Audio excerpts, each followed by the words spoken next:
Lewo wota wo Sénégal kontano lewo kontano ma doxano sereer lewo mbadman oy xole yuga yakanu lewo kontano ma doxano sereer lewo wota wo Sénégal kontano lewo wota wo Sénégal kontan lewo seen ànd ak ñun fii ci seen télévision à Bargny tey nag ñu andi leen le premier numéro de Def Art nag mu doon benn émission boo xam ne c'est dédié à la culture à l'art en général. tey nag prétexte bien choisi ñu ngi fii benn biennale off bi nag boo xoolee ki koy defa mooy Pape Issa Diouf pour la deuxième fois mu def ko fii en Bargny tey nag bi mu jël thème exposition bi mooy l'heure rouge dinañ dugg ak léegi ak moom. ñu waxtaan présenté leen tableau yi mu wax leen moom Pape Issa Diouf moom mooy kan ñu wax leen rek tey ki nga xam ne moom moo nekk parrain wu bi exposition mooy le docteur Massamba Gueye. Les amis artistes les acteurs culturels attendez-moi dinaa ñëw ci yéen ñu waxtaanee lépp la nga xam ne culture la ak art fii ci Bargny bi mooy numéro 1 seen émission Def Art culture topp leen ñu dem waxtaan ak Issa Diouf mu wan ñu rek lan mooy ay œuvre am ak lépp la nga xam ne moom la liggéey ci biir. lewo wota wo Sénégal kontano lewo kontano ma doxano sereer lewo mbadman oy xole yuga yakanu lewo kontano ma doxano sereer lewo wota wo Sénégal kontano lewo wota wo Sénégal kontan lewo korjoro lewo madno sereer lewo korjoro jogo jiye Senghor lewo mbadman oy xole man wayakan lewo korjoro Sénégal. voilà ñu ngi nii ci biir fi ñu mën nañ ko tuddee galerie parce que ndax moo accueillir li nga xam ne mooy biennale off maa ngi ko doon wax léegi Pape Issa mooy deuxième année muy consécutif muy présenter ay œuvre am mais balaa may sori rek dama koy nuyu salut l'artiste. salaamaaleykum Alain maa ngi lay ziar. voilà mais grand félicitations ci deuxième fois bi nga xam ne moom nga teg bi exposition off. merci beaucoup Alain may am mbégte am cette émission ak yow di ci am une grande joie di partager cette joie-là avec tous les Bargnois aussi. voilà donc man bu ma lay question bi ma lay njëkk a posé maanaam xam naa gars yi xam nañ la sax mais boo doon présenter Pape je dis Pape Issa l'artiste nan ngay présenté au Bargnois ak ñi nga xam ne ñoom ñoo lay seetaan. bon Pape Issa doomu Bargny la bu juddoo Bargny màggee Bargny amoon benn don ci art doon ko exploité di ko vulgariser bugg doomu Bargny yëpp bénéficier aussi quoi waaw donc Pape Issa benn concept la suma vrai nom c'est Pape Issa Diouf alors le nom artistique ma jël le Pape et le Issa ma collé ko mu def Pa Issa quoi donc des fois da ngay gis gars yi du ñu am benn originalité da ngay tudd Abdoulaye Sarr par exemple dem na man maay Picasso alors yooyu c'est pas original quoi ñun war nañu kenn suñu marque bopp daal.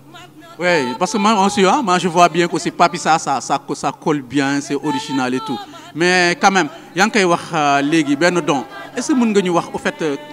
quand est-ce que tout a commencé ban kañ nga commencé parce que déjà am na xam nga mbëri ñoom dañ naan man mbapat laa commencé tel mais c'est que Pape Issa bu ñu nekkee xale daa nañu gis ngay def ay croquis di dessiner ay Omar Pène et autres mais xam naa bien avant boobu amoon na foo xam ne fa nga commencé woon nan nga gisee ni don boobu am nga ko ba war ci mën a exploiter ba am li nga am nii tey. bon donc bi ñu nekkee xale. alors sama kër maam boobu déménagé gu ñu kër gi ñu dëkk actuellement boobu ñu ngi Njuufeen bu mag alors ñu nekkoon fa ak suñuy grand frère yooyu boobu ñoom ñu ngi jàng ma ciy cité ku mel ni Daouda Diène ñu naan ko Samba ñaan na ko yàlla yërëm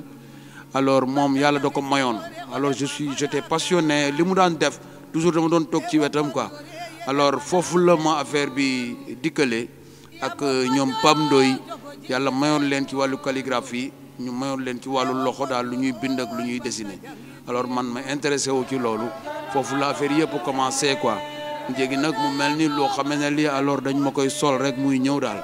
donc suma art foofu la déparé inspiration principale bi def naa foofu la tàmbalee quoi waaw. donc comme on dit dans le milieu mën nañu wax ni Pape Issa n'est sorti d'aucune école ah autodidacte la loolu mën nañ ko wax. donc jànguma fenn art quoi franchement jànguma ko mosuma ko jànguma fenn art autodidacte la lu borom bi def ci man la alors ma ciy sant yàlla bu baax aussi ma ciy sant yàlla bu baax parce que je crois que yegg naa ci fa nga xamee ne fii boo waxulee nit que ne kii jàngul art du ko mën a gëm quoi waaw donc don boobu aussi dafa am solo quoi. donc waaw léegi dinañ def tour tableau yi dinañ ko expliquer ñi ñuy seetaan aussi dinañ xam ni vraiment il a un don en lui parce que à travers les couleurs à travers les thèmes choisis xam nga di nga xam ni kii en fait autodidacte la donc loo xam ne yàlla may na ko mu exploiter ko et je pense bien que Pape Issa du Bargny rek lañ nga xamee am na yeneen kii avant ñu ñëw dugg ci exposition bi tey proprement dit du moins. dëgg ba ñi ma xam bëri nañ ci wàllu art parce que aussi vous savez Bargny amul ay hôtel yu nga xam ne mun nga exploiter sa art donc il a fallu que ma def un déplacement vers la Petite Côte j'ai connu la Somone Saly jusqu'à Cap Skirring Gorée Ngor milieu yi nga xam ne yi au moins culture mu ngi dund foofu noonu mais dans le cadre de la biennale dama bëggoon a privilégier sama population sama askan pour xamal leen que ne am ngeen doom ba nga xam ne bi li ngeen di faral di gis ci télé bi ay artistes yu leen di jommal am ngeen ko fii si dëkk bi moo tax j'ai préféré ma exposer fii pour la deuxième fois au niveau de Bargny waaw pour wan waa Bargny que ne daal am ngeen artiste quoi am ngeen un artiste ba nga xam ne bi vous n'avez pas besoin xam nga di génn ci biti quoi di ko wëri daal waaw dans le domaine de la peinture. Voilà yaa ngi koy wax que nga ñëw exposer fii léegi moi je vois que c'est pas la première fois année passée c'est-à-dire en 2017 defoon nga benn est-ce que mën nga ñu en 2016 du moins toutes les 2 ans je m'excuse voilà mu ngi noonu en 2016 affaire xaw a gaaw quoi en 2016 defoon nga fii benn est-ce que mën nga ñu ñëwal brièvement rek si 2016 bi exposition boobu nga nga defoon nan la demee woon ak les résultats yi ngi si kii woon ndax gis nga ko en plus je pense que ay thème bi c'était les valeurs la perte de nos valeurs moom lañ choisiroon en 2016 édition ba le passé mu nekkoon affaire bu réussir Bargny gépp génn il y avait les médias il y avait franchement toutes les médias du Sénégal écrits et visuels donc ma ci sant yàlla parce que sama dëkk bëgg nañ li may def ñëw nañu samay xarit samay mbokk jàppale ma si soutenir ma aussi apprécier aussi donc loolu ma ci sant yàlla bu baax a baax donc c'était la perte de nos valeurs ñu ñëwoon ci yi nga xam ne yi amatul kenn gisatu ko te maam yi ñoo ko fi bàyyi woon waaw ñu doon ko xamal xale yi nga xam ne xamuñu tey par exemple boo jëlee lu mel ni kasak xale yi xamuñu ko donc ma doon ñaan rek la commission culturelle bu la commune ñuy bàyyi xel ci yu mel noonu di def des événements yoo xam ne li nga xam ne la nouvelle génération amul occasion dund ko mais ñuy def genre manifestation yu mel noonu comme ça ñoom ñu mën a am aperçu ci naka la maam yi doon dundee quoi waaw ça n'a rien à voir avec la modernité li xew ak li am actuellement mën nga ko dund mais waruloo bàyyi li nga xamante ne lii aussi moom la maam yi léegi woon quoi waaw donc boo seetloo jeunesse su Bargny tey jii genn wàll bi pratiquement du ñu xam lan mooy kasak vous voyez te loolu aussi patrimoine la boo xam ne mu ñu ngi koy bàyyi muy disparaître c'est pas normal loolu waaw je ne suis pas d'avis quoi waaw. Voilà mais grand yaa ngi koy wax léegi y avait du monde qui en 2016 c'est la perte des valeurs donc ce qui veut dire que ni waa Bargny ils avaient bien suivi mais qui dit exposition dit vente mais est-ce que vraiment gars yi tableau yi après nan la demee est-ce que vraiment le public bargnois a suivi ou bien le public venu d'ailleurs ñëw nañu pour jënd tableau yeeg genre nan la demee. waaw xam nga Bargny aussi am na benn culture bu fi am donc doomu Bargny mu ngi fépp ci àdduna doomu Bargny découvrir na le monde amul fu doomu Bargny demul donc doomu Bargny bu ñu ko andilee exposition am na ci ña nga xamee ne ñi xam nañ lan mooy valeur u art donc du ma surprendre ñu ci mel ni ñoom Tamsir Mbeng ñu ci mel ni ñoom Maodo Seck ainsi de suite ay Idrissa Ba ainsi de suite des gens yi nga xamee ne yi ils ont fait le tour du monde ñooñu ñëw nañu xam valeur u art yëkkati li nga xam ne moo ci war ñu jënd donc maa ngi koy wax ci benn chaîne de télé maa ngi remercier la population bargnoise waxuma rek ñiy jënd mais même ñiy jëndul tableau aussi maa ngi leen di remercier parce que man aussi le but principal du encaisser beaucoup d'argent mais faire part aux gens wan leen que ne lii lu yàlla may doomu aadama la mu di ko sotti doomu aadama yi di ci gis donc bànneex boobu ma si am aussi je crois que daf may réconforter mais doomu Bargny gàcce ngàllaama ñëw nañu jënd tableau yi la dernière fois vraiment taxawu seen rakk apprécier li ma liggéey def ci seen énergie seen xalaat et tout maa ngi ciy sant yàlla bu baax a baax a baax di ci gërëm waa Bargny bu baax aussi franchement. donc loolu nekk source de motivation ah moo tax nga ñëw ren ah 2 ans plus tard en 2018 nga ñëwaat andiwaat beneen tegaat beneen exposition off donc nit ñi ñëwaat wuyu si nañu la gis nañ ko léegi nga choisir beneen thème mën nga ñëw rek ci lu tax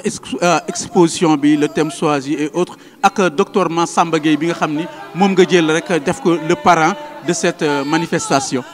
waaw donc au niveau de la biennale ñoom dañu choisir l'heure rouge comme thème mooy thème mu biennale bi de manière générale alors chaque artiste est libre de prendre son thème man ma jëloon le développement par les valeurs culturelles. mel ni rek continuité la par rapport ak thème bi nga xam ne moom nga choisiroon la fois passée. exactement continuité la par rapport ak thème bi passé alors ba ci parrain bi aussi parrain bi ma choisir aussi muy le docteur Massamba Gueye nekk wëllëru Bargny nekk une personne de valeur nekk nga xamee ne kii aussi sénégalais yi bëgg lu baax di bëgg a gis lu baax di bëgg a dégg lu baax dañu koy faral di déglu dañu koy faral bu génnee à la télévision nit ñi dañuy apprécier alors émission yi muy jàll ak vraiment position bi mu am au niveau de la culture même au niveau du développement du Sénégal donc loolu nekk la nga xam ne lii aussi lu may saluer la parce que damay faral di wax ne ku mel ni docteur Massamba Gueye boo déggoon ne région bu ci nekk am nañ fa benn bu nga xamee ne bii ci wàllu moral ak éthique ni muy jàngalee doomu aadama yi valeur buñ fa amoon ku mel ni Massamba Gueye je crois que comportement yu bëri dina amélioré wu et malheureusement am nañ ci Massamba ñu ngi taataan ci moom nag dafa nekk doomu Bargny parce que ak par le biais de Abdoulaye Sène doon na ñëw Bargny depuis festival Bargny Rythme donc ça fait bientôt 20 ans qu'il vient à Bargny pour des manifestations culturelles donc ñu ne woon aussi Abdoulaye Sène mënu ma ko tuddee suma comment dirais-je mënu ma ko parrainer suma exposition tudde naa ko suma doom bi nga xamee ne bii. waaw dafa mel ni moo nekk nii sax ne ah voilà moom ki nga tuddee Abdoulaye Sène. kii laa tuddee Abdoulaye Sène mooy suma taaw bu góor moom laa tuddee Abdoulaye Sène donc pour remercier Abdoulaye Sène dañu andi docteur Massamba Gueye pour wan que ne yow Abdoulaye Sène li nga liggéey si Bargny coono bi nga daj si Bargny alors laaj na Bargny delloo la njukkal mais d'une autre façon d'une autre manière. ku nga xamee ne kii da nga ko andil Bargny muy apporter Bargny kooku ñu parrainel ko bu boobaa Ablaye Sène dina toog depuis les Arabes mu ne ah docteur Massamba Gueye le Papissa parrainel kii donc rendre na ko la monnaie parce que docteur yàgg na jëriñ waa Bargny ci ay séminaire ci yu ne donc loolu moo ci gën a sedd xolu waa Bargny yi quoi waaw macha allah. léegi à travers thème bi nga xam ne l'artiste choisir na ko nañ ñëw léegi mu wan ñu tableau yi mu wax ñu les thèmes lu tax couleur yi mu choisir ak yooyu pour parler du développement par les valeurs waaw par les valeurs mais dafa am benn question boo xam ne ça me tient à cœur grand dama gis ni tout derrière toi y a une équipe on sent que y a du professionnalisme gis nañu les tailles que vous avez comme taille yi ngeen def ak et tout même exposition bi ñu ñëwee gis na y a tout derrière toi ay nit yu fa nekk on voit que am na benn professionnalisme boo nga xam ne moom moo nekk derrière Ablaye derrière Papissa donc lan la nit ñooñu ñan la ñi nekk sa gannaaw. waaw ñooñu boo ko seetee ku ci nekk yaa ngi ak sa métier ku ci nekk kilifa nga ci domaine bi ngay yëngatu mais bu biennale ñëwee wala man Papissa ma xewle ñoom ñëpp ku ci nekk li ngay def da nga koy bàyyi. Je peux en citer ku ci mel ni Amadou Gueye mention spéciale Ibrahima Seck Issa Diop Mbaye Diène vous voyez des gens comme Abdoulaye Sène depuis Arabie Saoudite dafa mel ni moom mu ngi Bargny. dafa mel daal ñoom ñoo lay coacher quoi da nga am ay coach. xam nga Adama Samb vraiment une équipe technique Idrissa Ba ñooñu ñoo ma wër lu may def fu ma war a teg suma tànk ñoo naan ma teg ko fii lu may décider ñoom ñooy décider ñoom ñoo yor les relations ñoo yor organisation bi vraiment Cassis vraiment ñu ci mel ni yow aussi xam ne c'est une famille j'en profite pour les remercier maa ngi leen di gërëm fu ngërëm mën a yem parce que seetaanuñ ma vraiment jàppale nañ ma des fois damay bëgg a wax ñu ne ma bul wax lu ma bëgg a jënd ñoom ñoo koy jënd ainsi de suite. mais nag grand mais il faut le dire hein c'est si ce mérite là parce que déjà ñun gis nañ ni yow bëgg nga affaire bi nekk doomu Bargny donc Bargnois bu nee noonu la mën a def gi nga xam ne li ngeen doon mooy doon la crème bargnoise ku ñëw rek ñu jàppale ko coach ko parce que déjà on parle de Sénégal émergent mais je pense que Bargny aussi a besoin d'émerger donc ay initiative yu mel ni ñun dañ koy rafetlu moo tax premier numéro Def Art ma ne dama koy téye après ma jagleel ko ki nga xam ne moom mooy Papissa mais ñàkkul nga am dernier mot booy lancé à l'endroit des autorités à l'endroit des Bargnois avant ñuy dugg rek ci galerie bi proprement dit nga defal ñu présentation expliquer ñu yenn tableau. bon moo bi may lancé du dara dul dellu si waat si valeur on est des lébu ay lébu lañu alors suñuy maam dañu am valeur d'ailleurs bu ñu solo woon sax boo leen gisee nga xam ne ñii ay nitu valeur lañu. Par rapport à ce qui se passe aujourd'hui je crois qu'il y a une très grande différence mais nag adduna mooy doxee noonu mais maa ngi ñëwaat toujours ci valeur nañu valoriser suñu dund suñuy comportement parce que valeur aussi suñu dund sans valeur aussi c'est du am sens donc maa ngi ñaan doomu aadama yi ci relation ci diggante jëkkër ak jabar ci diggante frère famille hein ci loo seq ak doomu aadama même le commissaire de police ak la population dafa war a am valeur ça doit pas se faire n'importe comment donc nañu valoriser suñu dund quoi c'est l'appel que je voudrais lancer à l'endroit de la population bargnoise quoi. mais Papissa booy wax man je tente damay am tentation di bëgg citer ki nga xam ne mooy le président poète Léopold Senghor donc loolu la wax daf ne enracinement et ouverture donc yow bu ñu tënkee li nga bëgg a wax noonu rek mooy Bargny nañu enraciné wu ci li nga xam ne suñu ay maam moom lañ fi bàyyi fi ay valeur te terewul tamit ñu ubbeeku ci ñeneen ñi donc Sénégal jëm kanam comme on dit. D'ailleurs am na œuvre d'art ba nga xam ne bi ça parle de ça enracinement et ouverture li ñu maam yi bàyyil nañu ko téye ñu nekk soldat bi ñu garder ko mais bu mu ñu tere ñu ubbeeku tam ci li nga xam ne li moo am si àdduna parce que àdduna tam ay continent la c'est des milliards de personnes te àdduna le monde est fait pour être découvert quoi donc nañu ubbeeku mais li ñu fi maam bàyyil nañu ko téye ñu sàmmal ko daal c'est important quoi. mais un mot à l'endroit des autorités la municipalité le maire ñëpp. bon vous savez nous les artistes aussi on n'est pas ñun man par exemple moi je suis pas politique je suis indépendant je suis libre. mais n'empêche y a un mot à dire. maa ngi remercier vraiment l'autorité de la localité parce que ñoo ma jox salle bi fayu ma fi dërëm bële passé aussi ñoo ma ko joxoon bon le maire la dernière exposition la première moom moo ñëwoon moo ko présidé woon bii nag on l'a pas vu alors j'espère que jàmm la am na ku ma wax ne alors il était pas dafa xawoon souffrant tànkam da doon metti moo tax déplacement am xawul woon yomb mais daal maa ngi sant yàlla di ñaan waa Bargny aussi ñuy digaale lu rafet di ñaan population Bargny ñuy seq lu rafet ñuy waxante lu rafet parce que aussi àddina amul solo waaw ku nekk rek sa dëgg mën nga ko wax mais de la façon la plus polie quoi la plus propre la plus valorisée quoi waaw parce que ñoo bokk benn maam daal ñoo xam nga Bargny benn bopp la quoi. voilà grand ñu ngi ci benn kii benn tableau et ça saute à l'œil nu. donc Papa Abass Ndione la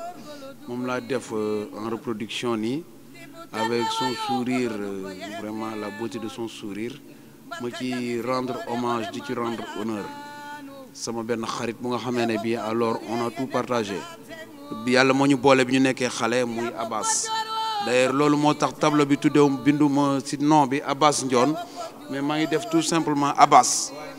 donc ñaar ñoo ko moom. nga décortiquer nous les couleurs on voit qu'il y a un baobab am na ay xale yu toog nii ak yooyu noonu nga wax ñu rek au fait tableau bi lan lay wane. donc fii du sax baobab donc tableau bi bayee la bayee Baye donc moom Pape Abbas il est de Baye. Abbas Ndione sama classe waaw sa famille traditionnelle ñu ngi Baye mais si seen famille traditionnelle dafa am beneen kër bu tàkkoo ak moom bu ñu naan Sakhowen la j'en profite pour saluer sama grand boo xamee ne bi sama idole la muy Pape Sakho donc Sapoti gi moo nekk Sakhowen dafa nekk benn kër ba nga xamee ne bi alors tous les jeunes de Baye ak grand yi ak paa yi dañ fay daje man des fois damay am occasion dem seeti grand boobu noonu alors je dis que démocratie bu ñu koy wax Baye la am si Bargny parce que foofu laa gis ñu teg ban yi alors mag ndaw ñu discuter ci ay thèmes yoo xam ne yi vraiment yu élevé mais ñu joxe la liberté d'expression aux jeunes maanaam da ngay wax mais li ngay wax dafay am foo koy teg mais si dëgg nga koy teg maanaam ñoom ils sont loin de la tricherie. donc loolu moo tax nga woni ay mag ay ndaw yu toog communiquer mu accompagner wu ak la fierté de Pape Abbas Ndione sous l'arbre à palabre mais palabre arbre bi dafay nekk Sapoti gi nga xamee ne gi mu ngi foofu di résister nekk témoin de multiples débats yi jolli foofu yëpp te yàlla suñu borom dogal ay doomu aadama di ko def garab gi dafay góolu di ko réceptionner donc di réceptionner dëgg donc di dundal di féexal mais aussi di réceptionner dëgg ñoom it ñuy xëccoo dëgg ba pare ñoom ñu nekk ay boroomi fit maanaam ay lébu pire man je salue maa ngi saluer waa Baye ñoom xamuñu tricherie ils ont une démocratie une ouverture vraiment ils sont purs et naturels donc je lance un appel à l'endroit de tous les lébu waaw envers tous les lébu nañu gëm seen bopp waaw bañ a am complexe kii Pape Abbas amul woon benn complexe amul benn gêne mbis bi bu ci duggee mën na làkk lébu nu mu ko neexee vous voyez donc nañu gëm suñu bopp ñun Bargny donc image boobu laa ñëw teg ko fii di saluer au passage sama grand frère Pape Sakho di saluer sa femme qui est une femme vraiment extraordinaire un très beau couple quoi maa ngi leen di saluer di am mbégte di am fierté ci waa Baye di nuyu aussi foofu samay goro yi fa am waaw mais donc man grand su ma doon tënk kii bi nii mën nañu wax rek ne sous l'arbre de la sagesse moo nekk mooy la sagesse voilà donc day ëmb rek ñu kii mais mën nañu gën a avancer xool yeneen tableau yi.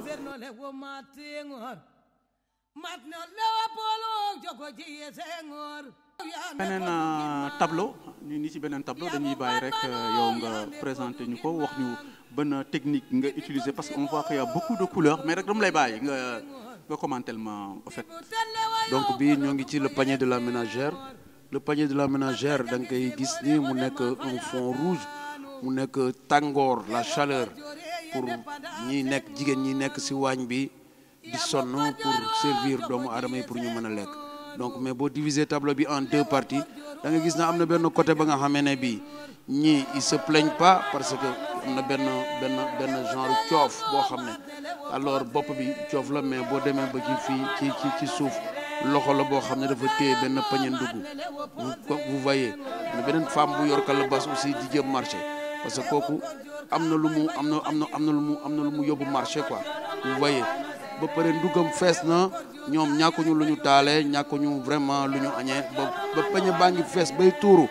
boo koy seet pañe baa ngi fees bay tuuru ak légumes donc maa ngi wane fii borom kër yi nga xam ne ñu ngi si naaj bi aussi di daw ci chaleur bi pour am lu ñu andi si kër gi pour soxna yi mën a taal kii aussi benn góorgóorlu la boo xam ne bii mu ngi yor saaku ceebam peut-être journalier la wala mais ñafe na ko ba am lu mu yóbbu kër ga mais par contre am na benn femme ba nga xam ne mu ngi toog boot doomam dans une position de désolation parce que fii nii leketam bi mu ngi teguwul carrément xam nga leket baa ngi dëpp gënn bi ak kuur bi mu ngi am yaakaar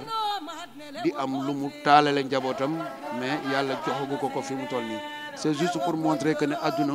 toujours loolu mooy tax muy équilibré déséquilibre boobu fi am ñii am ñii amuñu ñii mën ñii mënuñu donc loolu aussi yàlla noonu la mën a defee ba doomu aadama yi alors mën a dund mais ñuy ñaan une solidarité ñii am nañuy dimbali ñii amul nañuy bàyyi xel ñii amul parce que aussi ça ne sert à rien nga jël sa benn cin nga def ci 7 ganaar ya nga xam ne yaag sa jabar la ak sa ñaari doom alors que à côté am na benn femme ba nga xam ne bi benn yaboy rek da koy të après yow sa du nourriture boobu yëpp mun nga jeter ko à la poubelle. Je crois que yàlla waxul loolu si diine waxul loolu alxuraan waxul loolu donc nañu am une solidarité envers nous-mêmes entre nous waaw loolu lay expliquer ci tableau bi vraiment les couleurs aussi c'est les couleurs de la nature donc les fruits et légumes vous voyez donc loolu moo tax j'en ai profité olivier ak betterave tout ça donc yooyu yëpp c'est de l'art quoi c'est des couleurs vraiment artistiques quoi voilà. Bon temps la lay jëlal nga def benn tableau parce qu'on voit qu'il y a beaucoup de couleurs comme ni nga waxee. Toutes les couleurs de la nature sont représentées mais du metti parce que tableau bi boo koy seet base bi abstrait la ak tout figuratif quoi abstrait waaw abstrait maanaam lu jaxasoo loo xam ne dafay laaj lecture encore ay lecture pour mën a gis image yi parce que fii par exemple ay jën la boo xoolee panier bii nii boppu coof la mais fin bi nii loxo la quoi par exemple vous voyez lii génnu jën la aussi bii benn carotte la kii ay pomme de terre est-ce que vous voyez ay chou pommé yooyu yëpp ñu ngi ci biir quoi waaw pour ñoom Daouda Faye waa Fayeen ak ñooñu xam nga ñooñu laay waxal ñoom Baye Jib waa Fayeen bu jure waaw donc c'est pas pour waa Ndioufène quoi. Voilà muy noonu kon c'est trop clair beaucoup plus explicite boo ko expliqué mais xam nga waaye nag bu ñu ko expliqué rek mu leer na ndañ ni nga ko kiiwee nii mais léegi grand dañuy avancé waat nga wanaatal ñu rek beneen tableau boo xam ne dañu ko expliqué. nekk Afrique bi nga xam ne bii man moom lay ñaan parce que case bu ci nekk rek benn état la case bu ci nekk benn état la boo calculer nombre de cases yi 55 cases la ba ci Afrique Madagascar bi ngay gis mooy 55e bi waaw donc biir Afrique bi 54 la ak bii muy 55 ba ci corne bi et tout mais tableau bi c'est l'heure de l'unité africaine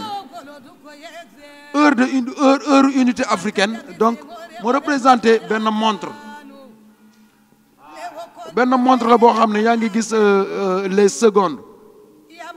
vous voyez pour wane ne jot na Afrique daje booloo état yëpp ñu nekk une Afrique unique donc moo waral ñu war a jóge ci zone rouge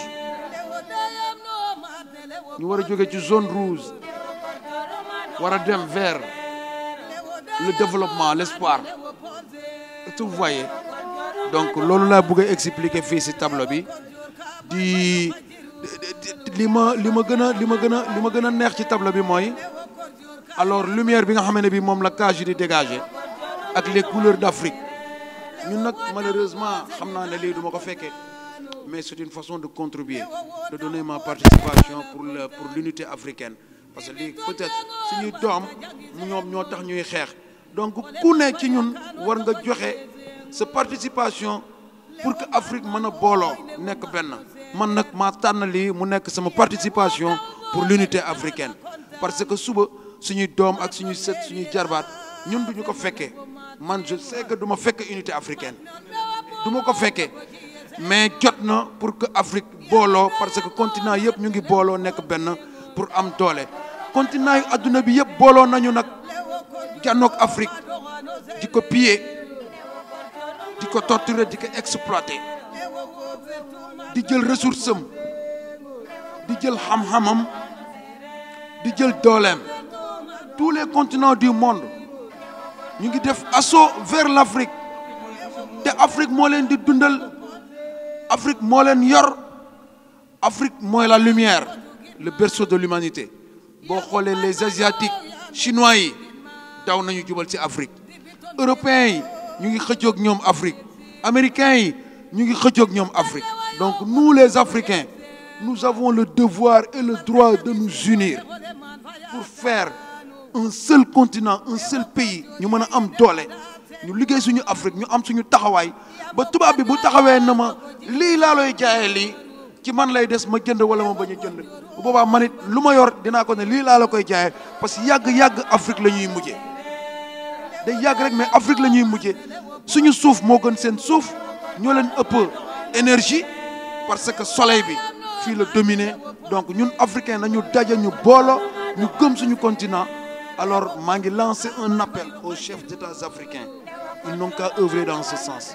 waaw ils n'ont qu'à œuvrer pour l'unité africaine. waaw parce que moo ëpp njariñ pour suñuy doom yi di ñëw ak jarbaat. Alain, je te remercie beaucoup. Voilà, là c'est un artiste. Pabissa dama lay joxaat micro bi rek ñu xuusaat ci beneen tableau ma liire yaa ngi ko tuddee tradition et valeur ma bàyyi la rek nga développer tableau bi lan lay wax. Alain, donc tableau bi mooy tradition et valeur.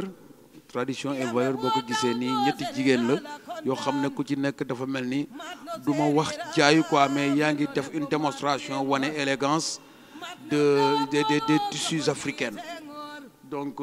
seru rabal la ñuy wane fii wane wax bi wane tissus yi nga xam ne Afrique moom la am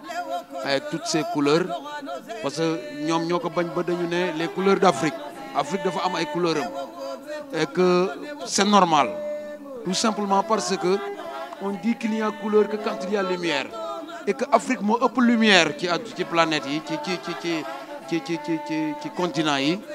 donc moo waral ma symboliser soleil bi ci gannaaw muy wane que ne alors bu lumière amulee couleur du am loolu moo waral guddi boo fayee lampe chambre bi ñuul doo mën a distinguer le rouge et le bleu donc loolu aussi yàlla moo ñu ko defal mais ñun aussi ci suñu solin aussi suñu jigéen ñi muy suñu góor ñi boo seetee seru rabal boo juddoo moom lañ lay sàng alors boo génnee àdduna aussi moom lañ lay mujjee sàng donc dafa am valeur donc te loxo lañ ko rabbe donc ma ci vraiment lancer un appel suñu styliste yi ñi nga xam ne ñu ngi nekk ci wàllu mode ñu gën ci travailler ba suñu jigéen yi war si mën a sol ba nga xamee ne bi bu yiw lay doon au lieu que ñu yem ci yi nga xamee ne yi alors dañuy topp modernité ba à la limite sànq suñu bopp parce que jigéen trésor la jigéen la femme c'est le secret c'est le trésor jigéen bu feeñee ak bu nëbbatoo duñu benn quoi donc jigéen pour mu am valeur dafay nëbb ay cëram jigéen pour mu am valeur dafay nëbb ay cëram mais jigéen bu vulgariser ay cëram mais ça veut dire que vraiment day accessible de trop te jigéen waruñu ko song n'importe comment quoi. Ouais. De la technique. gis nañu ni ay couleurs la. oui. gis nañu ni ay couleurs la mais kii dafa mel ni que genre collage nga ci def est-ce que dafa mel ni tissu la nga tegaat ci beneen kii est-ce que mën nga ñu expliquer ban technique nga utiliser fii. waaw bii mooy la technique de la récupération donc bii comme ni nga ko waxee bii c'est une technique de peinture simple amul benn récupération mais bii da ngay récupérer ay tissus yoo xam ne mënoon na saltel dëkk bi wala mu feesal mbalit yi nga récupérer ko nga def sa collage nga solal ko nga habiller ko vous voyez donc lii récupération la waaw alors yi ci des nag c'est yi aussi récupération am na ci biir vous voyez donc toujours rek ñoo ngi magnifier seru rabal parce que boo koy seet ndaw si ñoom ku ci nekk yor nga ba am donc dañ koy wane ñoom dañuy wane que ne Afrique am nañu lu rafet ku ci nekk am na looy wane boo gisee kii mu ngi wane kat mu ngi koy wane parce que solu na ba koy wane ak takkaay yi voilà donc kii aussi mu ngi koy wane kii aussi mu ngi wane vraiment les couleurs d'Afrique donc nañu valoriser suñu bopp lépp rek mu ngi mujj ci valeur donc la femme valeur bi ko yàlla jox l'homme valeur bi ko yàlla jox bu ñu demee ba topp àdduna ba bëgg a dévaloriser suñu bopp alors là vraiment dafay doy waar quoi. Et oui, moi je confirme qu'il y a beaucoup de couleurs. Mën nañu wax ni texte du moins tableau bi il y a presque toutes les couleurs de l'arc-en-ciel. Mu mel ni rek dafa am yoo bo tableau kii côté bi vue profil la bi vue face mais donc c'est l'observateur qui parle ma bàyyi la rek nga commenter na ma loolu ndax li ñu gis loolu la. li ngeen gis loolu la mooy enracinement et ouverture bi ba tey bi ça marque la présence bi hier bi aujourd'hui bi itam le futur kii dafay ubbeeku que ne man ubbi naa sama Afrique kaay leen avec un sourire waaw l'accueil l'hospitalité quoi vous voyez donc bii aussi mooy li ma maam bàyyi loon alors maa ngi ko téye ba tey est-ce que vous voyez donc moom la ñuy magnifier foofu noonu quoi ba ci tànku neen yi et vous voyez pour wane la pureté waaw le contact direct vous voyez avec le sol waaw avec la terre africaine quoi loolu laa bëgg expliquer foofu noonu quoi.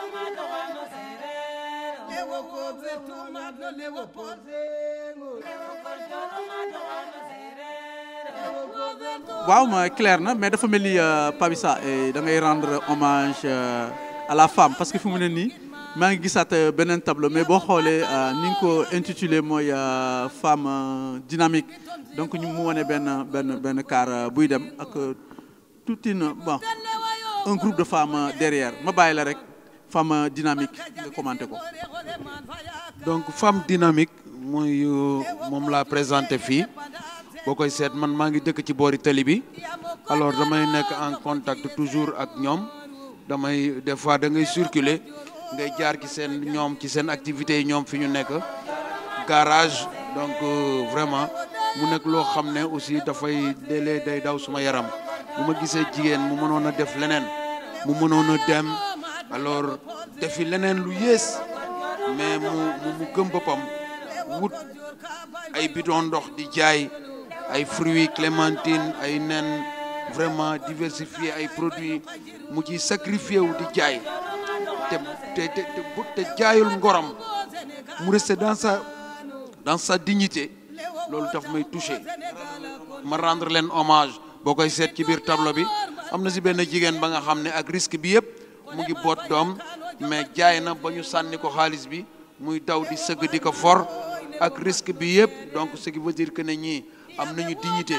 waaw lii yëpp nag alors da leen di màggal mais le président de la république léeg-léeg da ngay dégg ñu ne am na ay ONG am na ay financement ay groupement féminin nangam sangam yu ñuy financer 30 millions 20 millions ñii la ñu war a njëkk a recenser ci àdduna Sénégal bu fekkee dañuy wutal xëy doomu aadama nañuy wàcc sur le terrain ñu xool ñi nga xam ne ñoo ko mérité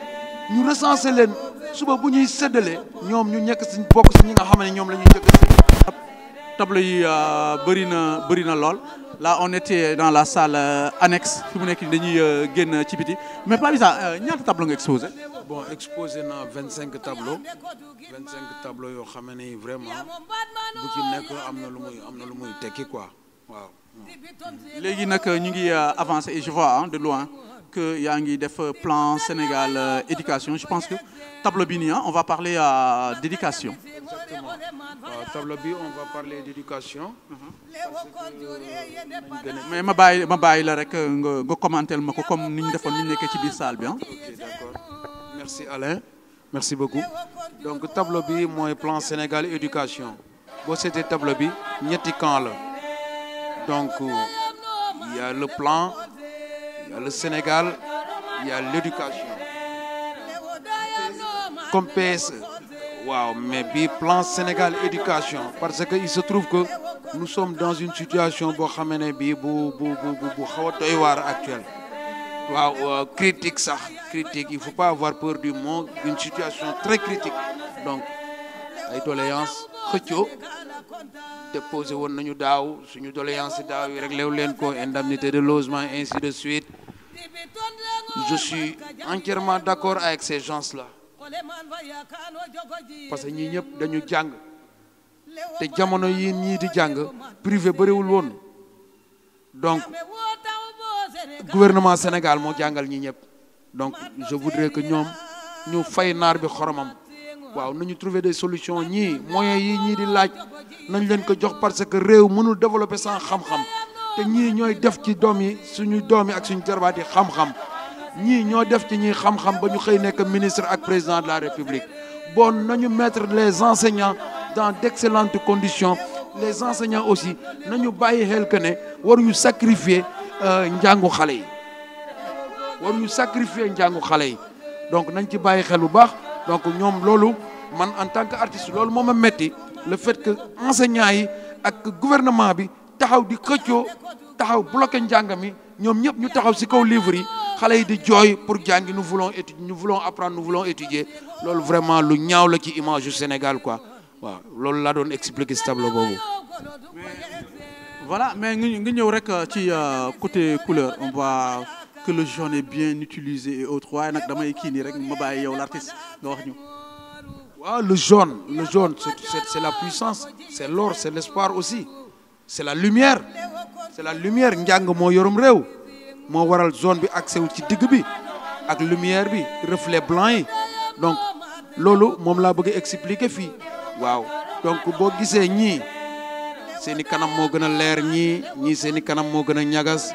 ñii ils sont dans l'inquiétude parce que année blanche ñu ngi koy siffler de gauche à droite ainsi de suite ñoom élèves yu nekk ci benn doute xamuñu mais ñii newuñu ci doute année bu weex ak bu ñuul lañ ci yemale nekk nañ lañ nekk ba pare moo gis boo xoolee seen colin yi sax nga xam ne tout est carré est-ce que vous voyez mais ñii aussi ñi ngi ay njiit la ñuy jiital ne leen dem leen kaasal ñu lii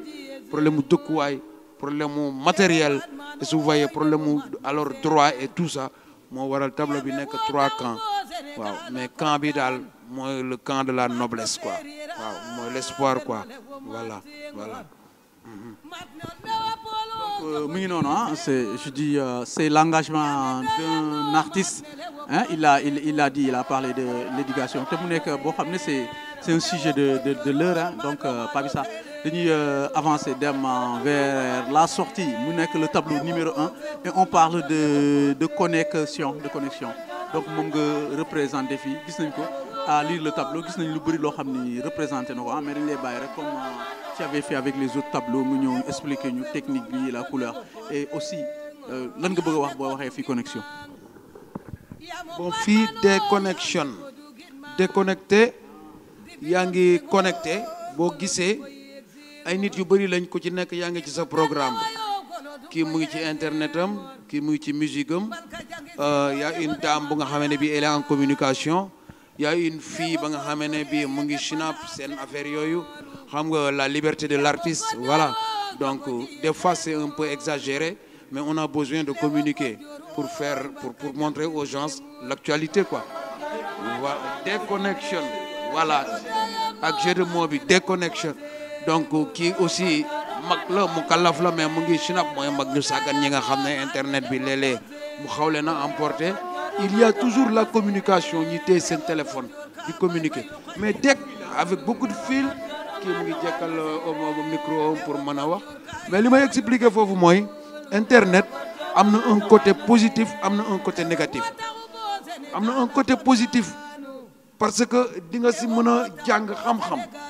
di nga si mën a gëstu lu la réer mën nga ko si gëstu donc comme kii élève la mu ngi nekk ci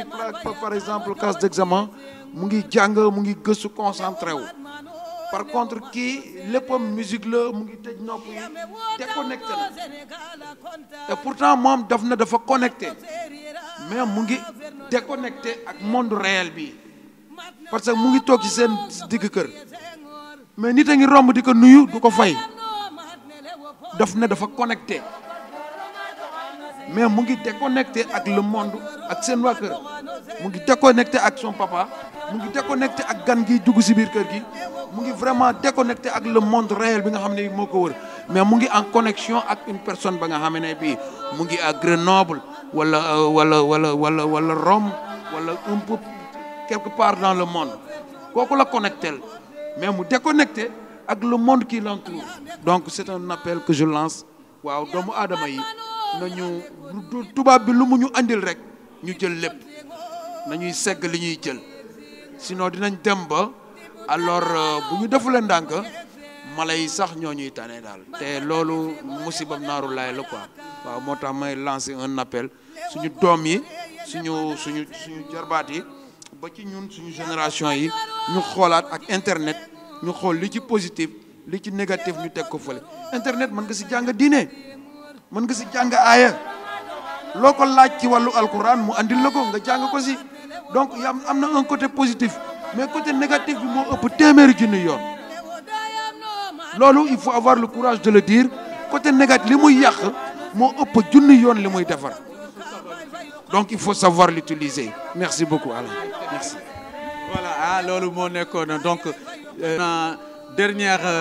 tableau bi ñu doon woon ah mu nekk connexion di la remercier Pape Issa donc je pense wax na li nga xam ne moom rek la bëggoon wax à travers waaw mais ba ma koy balaa may tëj ma bàyyi ko rek comme il me l'a demandé mu def son dernier mot. Bon Alain maa ngi lay remercier di remercier waa Bargny. Alors je voudrais au nom de ma famille remercier doomu aadama yi nga xamee ne yi ñoo ma jàppale ba exposition bi réussir. maa ngi remercier suma jarbaat bu nga xamee ne bi Diop Moussa Gueye. Alors suma jarbaat la suma kilifa la aussi parce que maa ko jox boobu cër ndax xale bu loxam setee mën na bokk ak mag ndab donc moom seetaanuma benn yoon vraiment lépp du début à la fin ba fi ñu toll nii lépp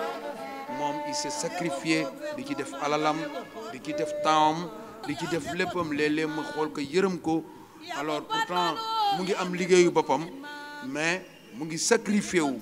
moom mooy jokkoo ak ñoom Ablaye Sène ak Mbaye Diène ak ñoom Amady Gueye Issa Diop vraiment ñooñu équipe la Adama Samb c'est une équipe technique bu nga xam ne bii ñoo encadré Papissa alors di ko guider du man aw ma droit def lu nga xam ne lii man moo ma neex ñoom ñoo naan man fii ngay jaar wala nii comme ni ma ko waxee woon auparavant ñooñu mënu ma leen fay maa ngi ñaan yàlla mu fayal ma leen parce que wan nañu cofeel gi beneen bi mooy Bargny am naa fi ay xarit am naa fi ay promotionnaire de classe am naa fi ay mbokk mais kenn desul ñoom ñëpp tout Bargny ñëw nañu répondre à l'appel et puis li ma ci gën a neex mooy am nañu satisfaction ci liggéey bi nga xam ne bi gis nañ ko par rapport ak li ma liggéeyoon daaw donc alhamdulilah loolu la doon ñaan yàlla may gërëm samay waajur di remercier di ñaanal suma soxna Mbène tout le monde sait que un artiste vivre avec un artiste mais c'est pas facile dund ak artiste yombul parce que ñun aussi léeg-léeg dañuy nekk ci état yoo xam ne alors mu ngi noonu mais moom elle arrive à me canaliser à me localiser man ma téye man ma jàppale man ma comprendre vraiment même les enfants aussi léeg-léeg ma am nu ma def ak ñoom mais ñoom dañuy ñëwaat xam ne seen papa artiste la vraiment situation yi ainsi de suite mais maa ngi remercier suma soxna bu baax a baax di gërëm suma yaay di gërëm suma papa di remercier le parrain di remercier sumay sœurs ma famille en un mot daal maa ngi gërëm Bargny ak le Sénégal le monde entier quoi macha allah je suis vraiment fier d'être Bargnois je suis lébou et je suis fier de l'être dinaa def le tout ba bañ a décevoir Bargny incha allahu rabbi. Voilà, dina def le tout ba bañ a décevoir Bargny donc c'est le lébou qui a parlé c'est le Bargnois qui a parlé day épouser rek li nga xam ne mooy thème bi mu joxe le développement par les valeurs mu nekk continuité ñu ngi woon ak Pape Issa Sy biennale exposition off mu def dans le cadre du 13e biennale première édition bu 13e édition bu biennale bu Dakar donc gis ngeen Pape Issa un artiste engagé mais aussi un artiste pétri de talent andi na commenté na gis ngeen les couleurs donc il a rien à envier aux autres Bargnois yi nañu ñëw visiter ko ñëw xool li nga xam ne moom lay def te xam naa ni dina am yeneen continuité yoo xam ne dina ko kii parce que chaque fois mu ngi ñëw mooy deuxième fois bi donc loolu moo nekkoon seen émission Def Art comme je l'avais dit tout au début dina ñëw ci artistes yi les hommes de culture mu leen gërëm di leen sant di leen jox rendez-vous ci beneen émission Def Art Culture.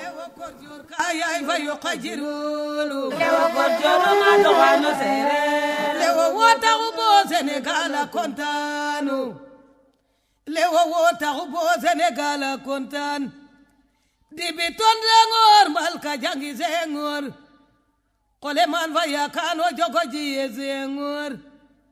lewo mbad man oy lewo mat no serer iya me wot